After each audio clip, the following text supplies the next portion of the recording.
Going on, everybody? It is TC here, back with another episode of TC Talks.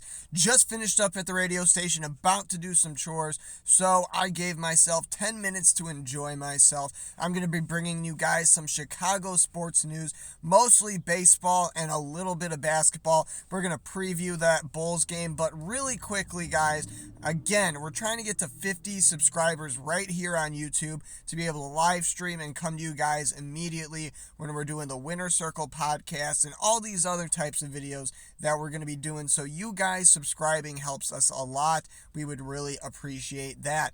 And we also have an Instagram. You can stay up to date, get our links to Anchor and all of our other stuff there as well. So go check that out today. But without further ado, let's dive into some Chicago baseball because the rain came early for those Chicago Cubs out here in Chicagoland. You know the rain's coming today, but the Cubs, it was pouring last night. The Cubs stomped the Pirates 21-0. That is a blowout. Those Cubs, not much to say about them right now. Pitching, hitting, base running, fielding, all above expectation. They're doing phenomenal. So that's all you got to say about that. Don't believe me? Okay. All right, fine. I'll give you some statistics really quick. All right. The Cubs went 23 of 48 last night and went 15 of 25 with runners in scoring position. Now, that is some scoring ability that you don't see from Chicago Bulls at the three-point line. So maybe they could take some notes because Chicago Cubs with runners in scoring position, they're doing good. But the Chicago Bulls don't even shoot a three-pointer. But anyway, let's keep it about baseball. Let's move on. Oh, and the Cubs play tonight against the same team, the Pirates, at 1:20 p.m. Central Time, so you're going to want to check that out. Okay, but what about those White Sox? There's a lot to say of those White Sox. You know, the bats are quiet, the fielding's becoming trash, the base running's atrocious, and finally the pitching.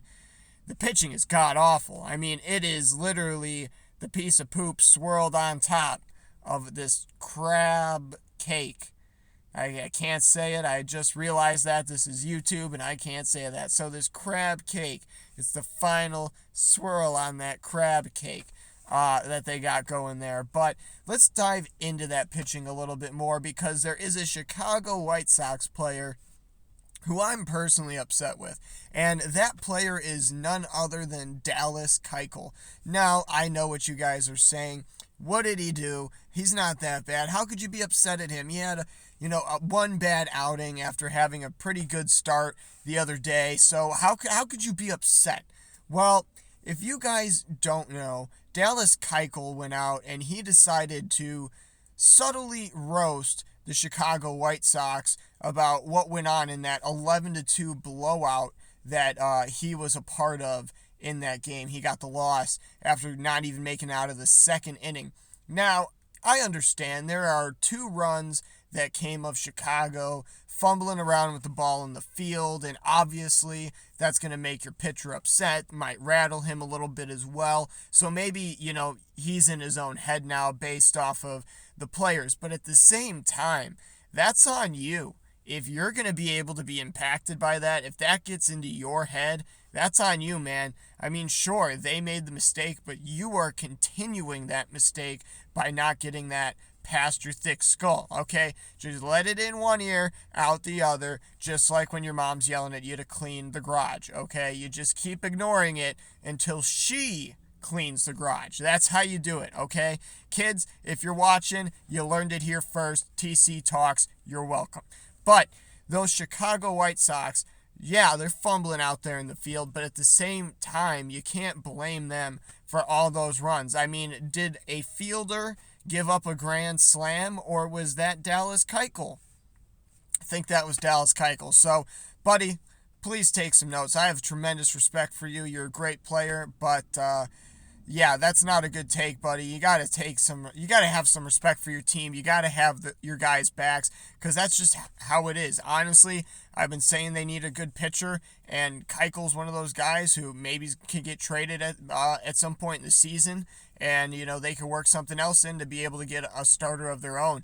But honestly, they need to do something, and I know Dallas Keuchel is no joke. Okay, I know he's a serious player, but at the same time, you can't have that in the clubhouse, right? Sorry, there was a hair in my face, but so those Sox though, Velasquez and Keuchel are my two biggest.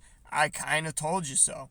I mean, I said maybe they would have good years, but honestly, Dallas Keuchel, I thought he was way overhyped. I didn't see him being a good fit in Chicago. I didn't like him last year, especially towards the end of the season. And honestly, even in that first game, he gave up a few runs in that fifth inning. And you kind of were scratching your head because those weren't, you know, they weren't bad runs to give up, but they weren't, hard fought runs at the same time. So I don't know. It's just one of those things where I kind of already had a preconceived notion of him. So maybe I'm just fishing, but at the same time, kind of did let loose in the end of that previous outing. But either way, Velasquez came out, started pretty good, then had a few starts, looks terrible now. And it's something I said, one day he's going to be fantastic, the next day he might be terrible, and this next day it might continue for the next 3 or 4 starts. We really don't know. That's just how he is, and it's something Chicago's gotta recognize because that bullpen used to be really good. This year it's looking terrible. It's looking awful. So those starting pitchers being bad, these constant bullpen sessions that they are bullpen games that they keep having, not working out either because the bullpen's not there this year. So Chicago's in a really big hole pitching, and that's honestly why you can't. I'm not even going to bother to bring up the lack of hitting. I mean, Abreu hit a home run. Congratulations to him. But when you're giving up 7 runs, consistently over 5 runs, I should say, because honestly, that seems like the average that we're at right now for the White Sox. But that's something that Chicago's got to correct. I mean, you can't. You score 4 runs and you still lose a game. I know this is a different league. You need to be able to score 4 runs on a consistent basis, but that's what I'm saying. 4 runs should be the win. 4 or 5 runs should definitely guarantee you the win.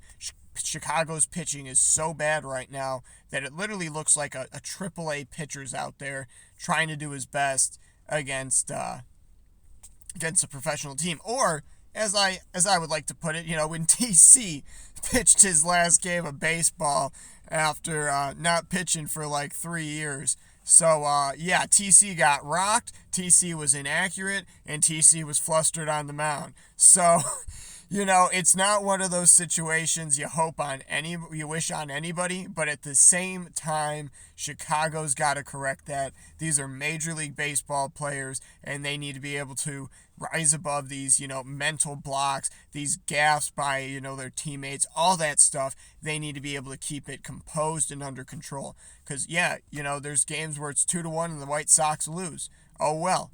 But, there's also games where it's 11-2 and the White Sox lose. So, I'm not saying that it's not hard to win with only 2 runs, but I am saying it's definitely hard to win giving up 11.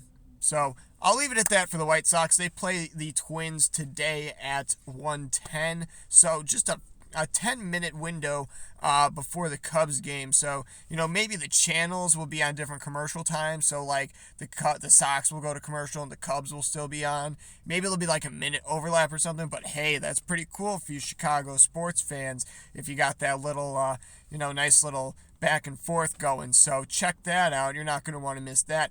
But finally, let's preview Game 4. Chicago just dropped the first game in their home court right here at the United Center. Well, I'm not here at the United Center. I'm actually in Indiana. But I think I am closer to the United Center than I am wherever the heck the Pacers play. But either way, guys, I love you out here in Indiana. It's fantastic. You guys should come here. But anyway, the thing about those Bulls is I will just give you guys my 3 keys to the Bulls because we're already closing in on that 10-minute window. So really quickly, DeMar DeRozan, I don't care if he only plays 32 minutes, but he's got to shoot the ball more. You cannot have 12 attempts from DeRozan. Let's just look at that regular season. When were the Bulls dominating? When DeRozan was shooting 30, 25 shots a game, averaging 35 points. That was the the time that Chicago really dominated. And even when he didn't score 35, DeRozan was always up there 31, 28 range. On a consistent basis. So when he's up there, when he's shooting a lot, he's also scoring a lot. He's not missing a bunch of shots. And even in that last game, he only took 12 attempts, and I'm pretty sure he made 5 or 6 of them.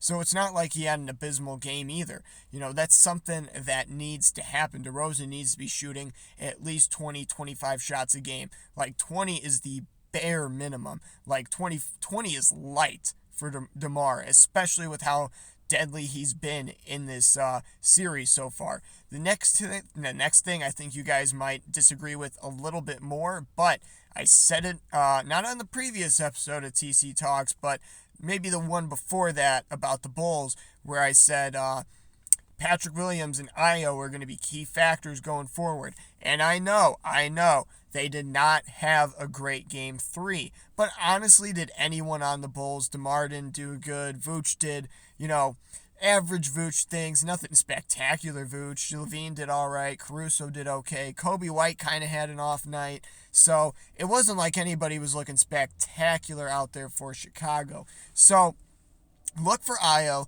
Look for Patrick Williams this game. I'm telling you guys, they are going to look really nice this game. They're going to, Ayo, I want him to have at least 15 minutes. I think he's going to come in closer to 12, but if he gets 15, I think that's going to go a long way for Chicago, especially if it lets Zach LaVine rest up those legs, get him nice and loosey-goosey again, and get him back out there right away. But honestly, that's one of the key things is Ayo is part of that depth with that small lineup, and that's just something Chicago likes to do. So you got to be able to have those fresh legs in there, because sometimes that is the difference. And that brings me to my last point. Vooch has to be left up top with like Middleton if he's back, or one of those bigger guys that are typically up there at the top of the key. Because what's been happening, and I mentioned this last time, in Game 3 and Game 2 a lot, the Bulls or the Bucks would come down, and you'd have Vooch and like Caruso, let's say, up top, and overall, they would do a switch where now Caruso is guarding the big man at the top of the key, and then now Vucevic is guarding like Giannis or something, right? So now Giannis wants that. He wants to be guarded by Vucevic because Vucevic can't guard to save his life. And oh my gosh, Chicago, here's the rain. So sorry about that. It might make it sound weird in here, but really quickly, let's just finish this up. So with Vooch being on Giannis, he's going to be able to score a lot more. He's going to be able to bully him in that paint, because as good as Vooch is on offense, it is the complete opposite on defense. And honestly, that's something that needs to be corrected. I would much rather see Caruso or DeMar DeRozan going with Giannis into the paint than having Vooch follow him in, because Vooch is literally taking a defender away from the perimeter because everybody's crashing to help Vooch anyway, and that leaves the open three. And I know a power dunk is just as impactful as a heart-stabbing three, but the thing is if you have Caruso or Levine or DeRozan on those guys driving to the basket, you're not going to get those power dunks. Yeah, maybe they might get those fancy, elaborate layups or floaters or something like that, sure. But that's not as, earth-shattering as, a wide open three, during a 6-0 run or a monster dunk when it on a similar thing. That's just emotion draining. That's building something for the other team, taking something from you. And honestly, for Chicago, they need to limit that, because if Milwaukee's gonna mimic Chicago with that small lineup, that's something they could sacrifice with, right? They don't necessarily have all those big men out there. Same thing with Chicago. If they're gonna go small, let them go small and do your thing. I know Vooch needs to be out there to score and do all that, but honestly, keep him on the bench if you want. I mean, if they go small, take Vooch out, put another guy in there. Like, should be Caruso, DeMar, Levine, Williams, and Kobe White, Io. I don't know. Something like that. But honestly, at the end of the day, the less Vooch, I think the better. But honestly, maybe I'm wrong. But let me know what you guys think down in the comment section below. If you enjoyed the video, please give it a like. We are on the hunt for 50 subscribers, so you subscribing helps us out a ton. And we will see you, or I will. I mean, who else is here with me? It's just me. I will see you guys next time.